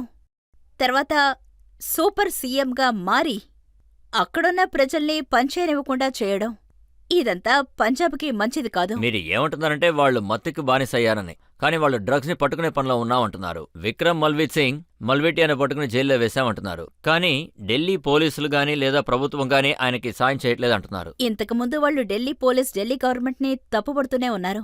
పోలీసుల్ని మాకివ్వండి, ఇది చేయండి అని వాళ్ళు చెప్తూనే ఉన్నారు. వాళ్ళు ఏం చేయాలి, ఏం చేయకూడదు అని ఇది వాళ్ళకి గవర్నమెంటే డిసైడ్ చేయాలి. పనిచేసే గవర్నమెంట్ కాదు, డబ్బు తీసుకునే గవర్నమెంట్. ఎవరు డబ్బిచ్చినా పని జరుగుతుంది. డబ్బివ్వకపోతే వాళ్ళు చేయనివ్వడం లేదని చెప్తారు. సో ఇదంతా కూడా కట్టుకథలు మాత్రమే. అన్ని కుట్రల్ని వాళ్లు పన్నుతారు, అది ప్లాట్ చేసి కథని తయారు చేస్తారు, తర్వాత ప్రజలకి ప్రెజెంట్ చేస్తారు. అయితే వాళ్ళని పంజాబ్లో కూడా ప్రశాంతంగా ఉండనివ్వరు. దేశంలో ఉన్న ప్రజలు సంతోషంగా ఉండాలి. సో కేజ్రీవాల్ సార్ ఎక్కడున్నారో చెక్ చేస్తూనే ఉండాలి. పబ్లిక్ నుంచి ఎవరైనా అడగచ్చు. కేజ్రీవాల్ ఇంకా రేఖా గుప్తా మధ్యలో ఏంటి తేడా? తేడా క్లియర్గా ఉంది. ఆయన చేసిన పని ఏ రోజు ప్రజల్ని కలవలేదు. ఈరోజు చూశారంటే ఢిల్లీలో 24x7 ఏ టైంలోనైనా మీరు చూడగలిగే చీఫ్ మినిస్టర్ ఉన్నారు. ఆయన షేష్ మహల్లో ఉండేవారు. కర్టన్స్ని క్లోజ్ చేసి పెట్టేవారు. అధికారుల్ని బెదిరించేవారు. ఈరోజు అధికారుల్ని మిత్రులుగా పెట్టుకొని వాళ్ళు చెప్పిన మాట విని ప్రజల్లో ఒకరుగా ఉండి వాళ్ళకి మంచి చేస్తూ ఉన్నాను. ఇదే తేడా ఈ ఢిల్లీ ముఖ్యమంత్రికి. మ్యామ్, కాంగ్రెస్ కార్యకర్తలు ఏం చెప్తున్నారంటే బీజేపీలో దారుణమైన భాష మాట్లాడేవాళ్లనే ప్రోత్సహిస్తారని. ఇది నిజమేనా మ్యామ్? చూడండి, అలాగంటే అలాంటి భాషని కేజ్రీవాల్ గారి కంటే ఇంకెవరూ అలాగా మాట్లాడలేరు. మన దేశ ప్రధానమంత్రిని కూడా ఆయన తప్పుగా మాట్లాడారు. ఆయనకి ఎంత పొగరుంటే ఆయన ఇలా చెప్పుంటారు, ఢిల్లీలో మీరు గెలవాలంటే ఇంకో జన్మ తీయాలి అని. ఆయన ప్రజల ప్రతినిధిగానే ఉంటూ ప్రజల చేతే ఓటు వేయించుకుంటూ ముఖ్యమంత్రి అయిన వారు ఈ విధంగా మాట్లాడితే తర్వాత ఈ కాంగ్రెస్ ఆమ్ ఆద్మీ పార్టీ ఒకటయ్యి ఒకసారి కలిసి గొడవపడతారు, ఒకసారి విడిపోయి గొడవపడతారు. ఇద్దరు అన్నదమ్ములు. మీకర్థమవుతుందా? మీరు రాహుల్ గాంధీని రావణాసుడితో కంపేర్ చేశారు, ప్రియాంకని శూర్పణఖతో కంపేర్ చేశారు. ఎందుకో తెలుసుకోవచ్చా? ఇప్పుడు నేను కేజ్రీవాల్ సార్ని కుంభకర్ణుడని చెప్పానని చెప్పబోతున్నాను. ఆయన ఒక 6 నెలలు ఇక్కడ ఉంటాడు, తర్వాత ఎగిరిపోతాడు, తర్వాత ఒక 6 నెలలు ఎక్కడికో వెళ్ళిపోతారు, తర్వాత నిద్రపోతారు. అప్పుడు కుంభకర్ణాన్నే కదా చెప్పగలను. నెక్స్ట్ మీరు కుంభకర్ణుడితో కంపేర్ చేశానని చెప్తారు. ఇంకా ఎలా సార్ చెప్పగలను? మన దగ్గర ఇలాంటి సిస్టమ్ ఎవరితోనైనా కంపేర్ చేస్తేనే ప్రజలకు అర్థం అవుతుంది అసలు ఏం జరుగుతుంది, వాళ్ళు దేశానికేం చేస్తున్నారు, ప్రజలకేం చేస్తున్నారు. అప్పుడు రావణుడలాగే కదా. అప్పుడు ఇలాంటి ఒక అతను సడన్ గా కనిపించకుండా పోతారు, తర్వాత హఠాత్తుగా వచ్చి ఆయన ఇష్టానికి మాట్లాడతారు. నేను ఢిల్లీని వదల్లేనని. అప్పుడు కుంభకర్ణుడే కదా. మీకు ఎన్ని పనులున్నా కూడా వాళ్ళను కంట కనిపెడుతూనే ఉన్నారు. ఇప్పుడు చూసారంటే ఢిల్లీ ప్రజలు ఢిల్లీ కేర్ టేకింగ్ని నాకు అప్పచెప్పారు అంటే నేను జాగ్రత్తగా చూసుకునేగా తీరాలి, దానికైనా పని చేసేగా తీరాలి. ఆ టైం కూడా నేను తీసుకోవాలి. సో ఒక సేవ చేసేవాళ్ళకి ఇదే పని. సో రక్షకుడికి ఇదే కదా పని. ఇక్కడున్న ప్రజలకి నా మనసారా నేను పనిచేస్తున్నాను. మేడం, మీకు సినిమాలంటే ఇష్టమా? అలా అయితే మీకు నచ్చిన యాక్టర్ ఎవరు మేడం? తర్వాత మీకు నచ్చిన పాట ఏదైనా ఉంటే చెప్తారా? నేను చాలా మూవీస్ చూస్తూ ఉండేదాన్ని. నేను ఎన్ని సినిమాలు చూసేదాన్ని అంటే వీసీఆర్ ఉండేది కదా. ఎంతమంది వీసీఆర్ చూసేన వాళ్ళు ఇక్కడున్నారు? మీరు వీసీఆర్ అద్దెకి తెచ్చుకునేవాళ్ళు కదూ. ఒక రాత్రికి 3 సినిమాలు. నేను 3 సినిమాలు చూస్తాను. ఒక్కొక్కసారి 4వ సినిమా కూడా పెట్టుకుంటాను. ఫాస్ట్గా ఫార్వర్డ్ చేసి 4వ సినిమా కూడా చూస్తాను. అవును, కానీ ఆ కాలం అయిపోయింది. ఇప్పుడు మెల్లగా నేను సమాజంతో కలిసిపోయాను. కానీ ఇప్పుడు కూడా నాకు సినిమాలంటే ఇష్టమే. ఎప్పుడైనా రిలాక్స్డ్గా ఫీల్ అయితే చూడాలనిపిస్తుంది. సినిమా చూడొచ్చు. మంచి మంచి సమాజానికి సంబంధించిన సినిమాలు వస్తూ ఉంటాయి. నిజంగానే మనలోన ఫీలింగ్స్ బయటకు వస్తూ ఉంటాయి. ఇప్పుడు కేసర్ మూవీ చూశాను, నాకు చాలా సంతోషంగా ఉంది. 3 ఇడియట్స్ నాకు చాలా బాగా నచ్చింది. అలా చెప్పారంటే ఇంకా చాలా మూవీస్ ఉన్నాయి. అది చూసిన తర్వాత ఎలా అనిపిస్తుందంటే మన మైండ్ రిఫ్రెష్ అవుతుంది. దేశం కోసం, ప్రజల కోసం ఏదైనా మంచి చేయడానికి మనలో ఒక ఫీలింగ్ వస్తుంది. ఆ ఫీలింగ్ ఇంకా స్ట్రాంగ్ అవుతుంది.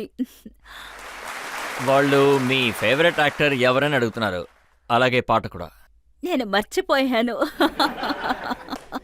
ఇప్పుడు ఆ కావా చెత్త అదే గుర్తుకొస్తుంది, పాట గుర్తుకు రావడం లేదు.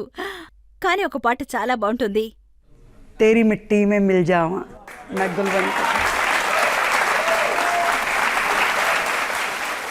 రేఖ గారు, మేము మిమ్మల్ని అన్ని విషయాల గురించి ప్రశ్నలు అడిగాం, ఢిల్లీకి సంబంధించిన అన్ని సబ్జెక్టులను అడిగాం. కానీ నాకు ఆశ్చర్యంగా ఉంది, 5 నెలల్లో మీరు అన్ని సబ్జెక్టులను ఒక స్థానం సంపాదించుకున్నారు. మీకు అన్ని విషయాలు తెలిసాయి, దాని గురించి మీ దగ్గర ఇన్ఫర్మేషన్ కూడా ఉంది. ఇప్పుడు మనం ఒక బ్రేక్ తీసుకుందాం. బ్రేక్ తర్వాత ఆప్కి అదాలత్లో ఇవాల్టి జడ్జ్ రిచా అనిరుద్ గారి తీర్పేంటో విందాం.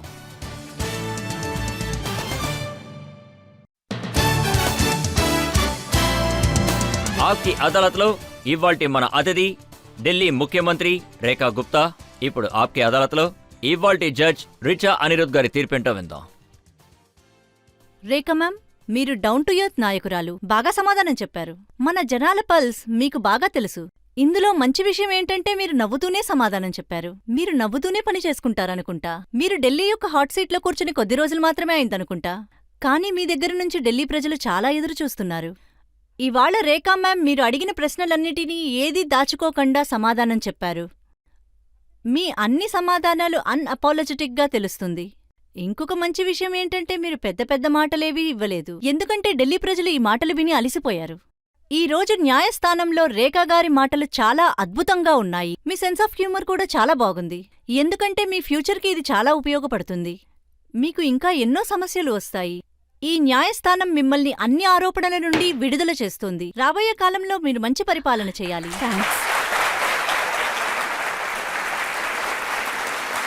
ఇదే నమ్మకంతో రేఖా గుప్తా గారు ఇదే విధంగా ఆవిడ ఢిల్లీ ప్రజల బాధల్ని అర్థం చేసుకుంటారు, ఢిల్లీ ప్రజలకి సేవలందిస్తారు. అలాగే ఢిల్లీలో కాంప్లికేటెడ్ స్ట్రక్చర్స్ ఉన్నాయి కదా, ఇందులోంచి ఒక దారి కనిపెట్టి ఢిల్లీని ప్రపంచంలోని పెద్ద రాజధానిగా, మంచి నగరంగా మారుస్తారని నమ్ముతున్నాం. తర్వాత ఎపిసోడ్లో ఇంకొక అతిథితో నేను మీ ముందుకు వస్తాను. అప్పటి వరకు సెలవు. Thank you.